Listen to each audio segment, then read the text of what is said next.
team mo? Boy Lamano, nakakuha ng panalo kaagad and sa wakas nakalaro tayo, di ba? And syempre, Ray ng Batak, malaking bagay din sa team. And yung feeling ko excited, and bagong team, bagong number, di ba? So thank you sa mga teammates ko, bagong teammates. Talagang yung supportan nila nandiyan, and sa mga fans, youngsters nandiyan. So daming humingi ng ticket. sabi ko sa Blackwater, pahingi ng medyo madami. Sa buti nila binigay. So, shout out kay Boss Giseldo na pumayag. Giseldo Smith. So yun. Sabi ni Coach Jeff, marami ka pang may bubuga eh. Well, actually nag-usap kami ni Coach Jeff bago ako nag-ensayo sa kanila. And in-assure ko siya, sinabi ko sa kanya, Coach, papakondisyon talaga ako para sa'yo, sa team. And siyempre, sinabi ko lahat yung mga, siyempre hindi naman maiwasan, di ba? Mayroong problema, yung mga calf. Sabi ko, medyo sumasakit lagi yung calf ko. Pero ngayon, at least, healthy. So, kaya sabi niya, marami tayong magaling na PT dyan. So, kailangan paalagaan natin yan. So, very supportive si Coach Jeff.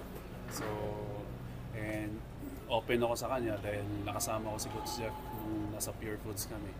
Siya yung assistant coach, kasama kami nung Grand Slam kami. So, yung samahan nandun. So, at least player din, nakakaintindi. So, sabi ko naman sa kanya, Coach, basta kung gamitin mo ako, ready ako lagi. So, in-assure niya naman ako na gagamitin niya ako. Sabi ko, hindi naman ako nagdidiman ng long minutes, 40 minutes, hindi naman eh. Basta palaruin mo lang ako, gano'n. So sabi niya, yes. So at least alam mo na yung practice mo everyday, napapakita mo sa totoong game.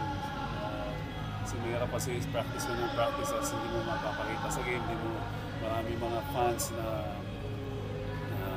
after yung nasa kabilang team ako na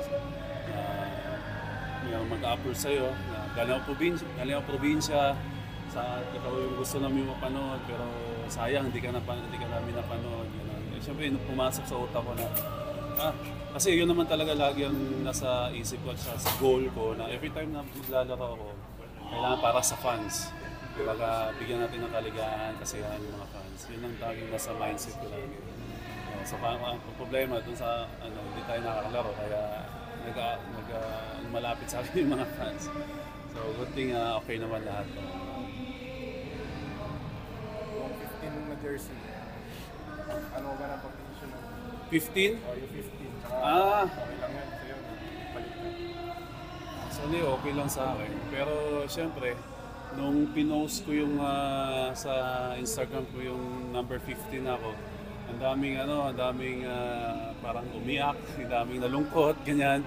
Na ganun pala yung impact ng number 18. So ngayon ko lang na-realize, sa totoo lang hindi ko naisip yun na ganun pala yung number 18. So sabi ko, nababasa ko yung comment, daming nalulungkot. Sabi ko, ganun pala to, sabi ko. Pero yun, siyempre respeto kay Troy na siguro may meaning din sa yung number niya. So sabi ko, sige, sa'yo na lang yan. Tapos ako 15 na lang kasi birthday ko naman eh. Birthday ko yan eh. So 15. And thank you kay James Sena. Kay James Sena una yun eh. Tapos kabay ko si James. Kabay ko kasi yun eh. Sabi ko, akin na yung number 15 mo. Sa'yo na yan. Pero bakit? Pag number 31 ako sa kanya. Bakit number 31? Birthday ko. Sabi niya, sige, bigay ko. Sabi, thank you. So yun. Kaya number 15. James. James.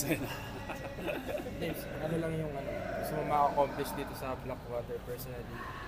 Siguro sa Well, syempre, yung goal talaga is makapasok sa next round. Diba? Kasi yung last conference, medyo hindi maganda yung standing namin. So yung goal, yun ang gusto kong ipaintindi sa mga bata na kailangan we need to play as a team kasi Siyempre, elimination, ibang-iba yan eh. Kumbaga, okay, maganda laro mo sa elimination, makakalimutan ng mga tao yan eh. Pero pag pumapasok ka ng semis, finals, doon nakatutok sa yung mga tao. Kung gusto mong gumawa ng name sa PBA, gusto mong magkaroon ng reputation sa PBA, diyan tayo sa semis at saka sa finals. And diyan tayo marirespetuhin ng mga ibang teams kung pumapasok tayo ng finals or semifinals. Kasi ngayon sa Blackwater, hindi pa kami pumapasok ng semis, no? Oo, so ganun na, sumisikat lang naman at saka nire-respeto yung teams kung pumapasok sa semis at finals. And doon ka magkakaroon ng name, baga individual, and yun ang matatandaan ng mga tao. Pag nag-champion ka, pag pumapasok ka sa semis, yun ang matatandaan ng mga tao. Hindi yung elimination.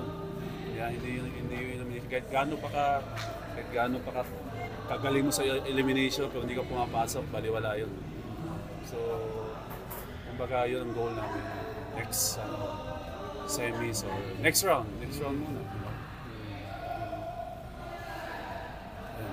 Thank you, Jay. Thank you.